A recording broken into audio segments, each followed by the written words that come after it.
Good morning mga langga!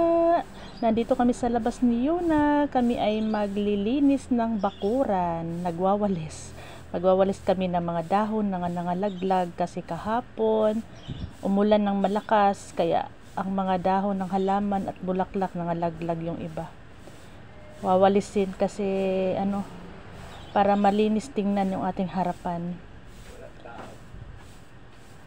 Mahirap siya linisin kasi dumikit yung dumikit yung dahon sa simento, basa pa kasi. Pero sige lang, kaya. Konti lang naman to, hindi naman marawak yung bakuran namin. Kaya kaya walisin. Kaya dito tayo sa isang side. Yung aking mga bunggambilya nangalaglag ang daang bulaklak.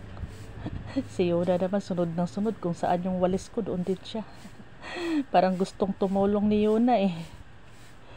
Yung aking mga pusa nagtatago yung iba kasi malamig ngayon, gawa ng umulan nga kahapon.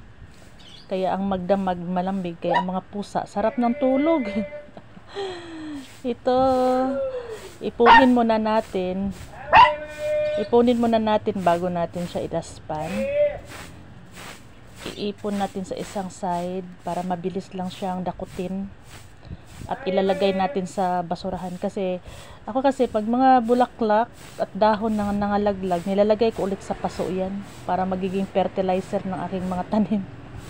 Pero ngayon marami pa kasi, punong-puno na yung aking mga paso.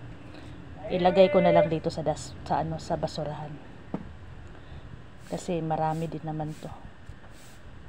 Ayan, malapit na kami matapos ni Yuna sa pagwawalis. Malinis ng aming harapan, hindi na maraming kalat. Si Yuna sunod si Yuna, parang parang gusto din magwalis ni Yuna. Ayan, tapos na ako magwalis. Tapos bibisitahin ko yung aking mga tanim kasi tuwang-tuwa yung aking mga tanim at naulanan sila kahapon. Ngayon ang ganda ng mga dahon nila. Ganda ng mga dahon ng aking mga tanim. Tapusin ko lang to at kakausapin ko yung mga tanim ko. Kinakausap yung tanim, no? Ganun ako eh. Kinakausap ko lahat ang aking mga tanim, alaga. Parang tao din ba? Ginawang tao, kinakausap. Ayan, si Yuna, chine-check talaga kung tapos na ang ginagawa ko. Ayan na, tapos na si Inday. Ito na yung aking tanim na sili.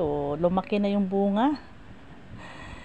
Ayan, ang aking mga tanim, ang lalago ng mga dahon.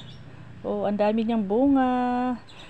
Yan lang mga langga. Salamat sa inyong panonood. Hanggang sa susunod na mga video. Please like, share, and subscribe. Thank you so much. Bye-bye. Good morning.